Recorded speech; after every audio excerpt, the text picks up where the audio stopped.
कुछ साल पहले रमेश का घर हंसी खुशी से भरा हुआ था। सब एक साथ बैठकर खाना खाते थे। लेकिन एक दिन फैक्ट्री में काम करते हुए रमेश का हाथ मशीन में फंस गया।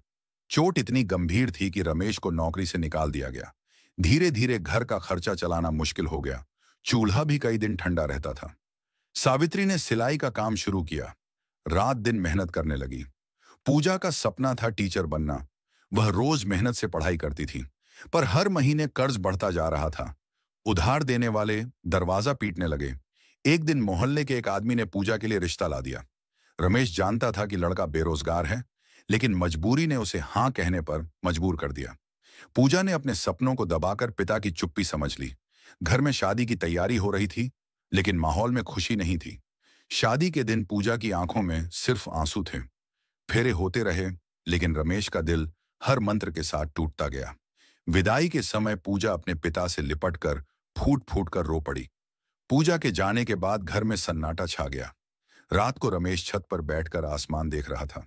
उसके मन में एक ही सवाल था, क्या मैंने सही किया? वो अपनी बेटी की पुरानी तस्वीरों को देखकर आंसू पोंछ रहा था। गरीबी ने उसके सपनों को अधूरा छोड़ दिया था। उसने भगवान से बस यही प्रार्थना की, किसी बाप को ऐसा दिन न देखना पड़े।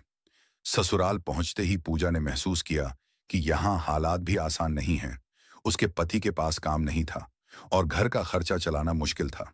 पूजा को मायके के दिन याद आने लगे, माँ की हंसी और पापा का प्यार। रमेश रोज सोचता कि बेटी कैसी होगी, लेकिन फोन करने से डरता।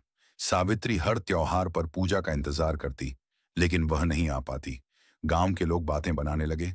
रमेश ने जल्दी में बेटी की शादी कर दी। एक दिन रमेश को पूजा की चिट्ठी मिली, जिसमें उसने अपना दर्द लिखा था। चिट्ठी पढ़कर रमेश का दिल भर आया।